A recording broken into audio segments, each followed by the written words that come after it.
Hello again, everyone. I'm Father Joe Nazzle from Sandino Mission House in Berkeley.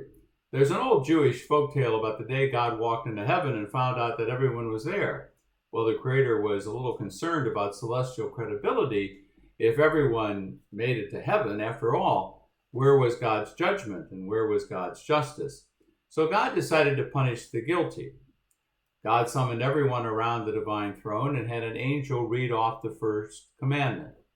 After the angel read the first commandment, God said, okay, anyone who broke this commandment goes straight to hell. Gone. The people who broke the first commandment were gone. The angel read the second commandment.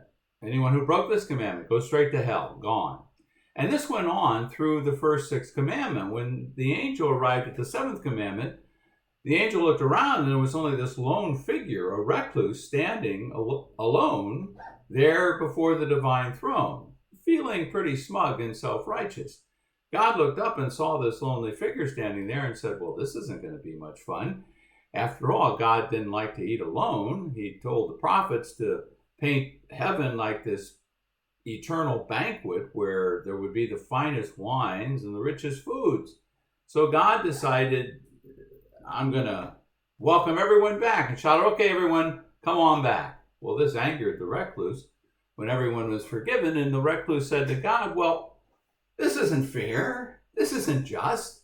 Why didn't you tell me this before?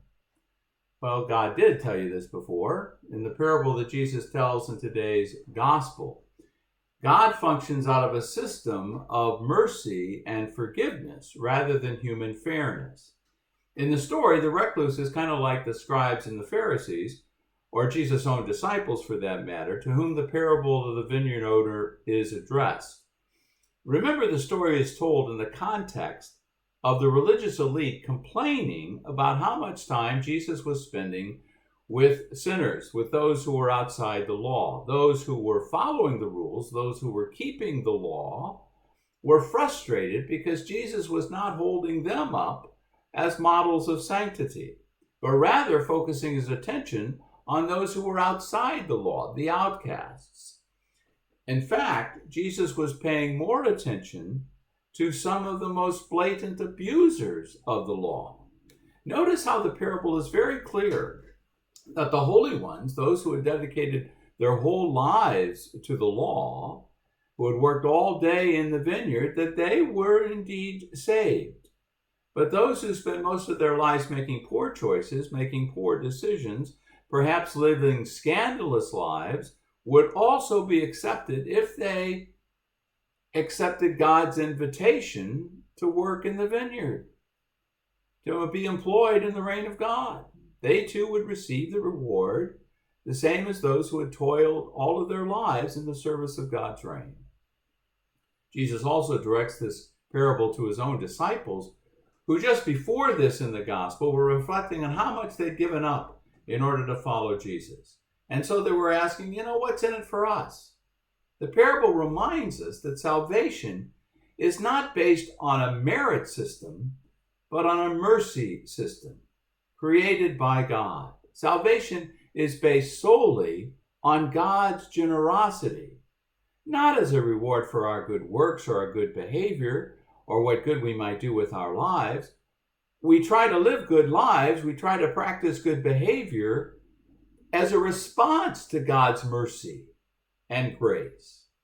In the parable, those who were hired first received exactly what they agreed upon when they went to work in the vineyard. And that is why the question at the end of the parable strikes at the very core of our understanding about fairness and forgiveness. Or are you envious because I am generous? This parable of the vineyard owner and the day laborer show clearly what Isaiah says in the first reading, that God's thoughts are not our thoughts, that God's ways are not our ways. If I had worked all day, toiling in the hot sun, I don't think I would be tempted to celebrate the generosity of the owner of the vineyard to those who worked for only an hour. At the very least, as the vineyard owner was doling out the dollars to those who had worked only an hour, I would expect to receive more. After all, I had toiled all day long in the vineyard, and now he was getting paid the same as those who only worked an hour. I would expect the generosity of the owner of the vineyard to be extended to me as well. I know what I agreed upon at for the day's wage, but the owner pays the latecomers the same wages as the early risers. My thoughts and my ways, I would expect the owner to pay more, right? This parable challenges one of the basic lessons of life that we learned in kindergarten. The story almost offends our understanding of fairness, and it's difficult to digest. Can you imagine labor unions would have a field day with this economic policy? The workers would go on strike, and the vineyard would be shut down. Because we live in a mindset that the last hired should be the first fired, that those who work hardest or longest or do the most should be paid more. Clearly, there are gaps in the ways, our ways, and God's ways. We want more. We expect more. It's not that we're getting less than what we expected. It's just that we've worked so hard, and that it's, in fairness, we should get more than those who worked less. That's the system in which we've been raised. Not only the economic system, but also the religious system. Fairness and justice are the foundation upon which we built the system that govern the way we relate to one another, the way we treat one another, the way we handle conflict and dispense mercy. According to our ways, our economic standards, our religious systems, God's way is not fair or just. Because according to our system of checks and balances, some people are more worthy than others to come to the table and receive the sacraments. According to our ways, some people are not welcome at all. But if we remember what the psalmist wrote, that God is merciful and kind, slow to anger, rich in compassion, then we may just begin to understand that God does not operate out of an economic system of checks and balances, but out of an eternal system of mercy and compassion. This parable is really meant to startle us, shake us, and wake us up to a new way of thinking about justice and mercy, fairness and forgiveness. The echoes of what we heard and learned through the years about what is fair ring loud and clear.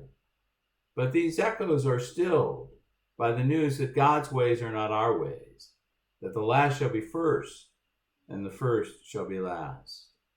Everything we learned in kindergarten about fairness doesn't always pay off. But you know what the greatest payoff is? If we make less room in our hearts for judging others and make more room in our hearts for mercy, we discover that there's room enough at the table for all. When we make less room in our hearts worrying about what is fair, and more room looking for ways in which we might forgive, there's always more than enough room. When we make less room in our hearts for fear, and more room in our hearts for faith, faith in the one who calls us to the table, then there's going to be more than enough room for everyone to celebrate the forgiveness that is always there, waiting for us. I hope and pray you have a very blessed and safe week. Take good care as we continue to meet in prayer.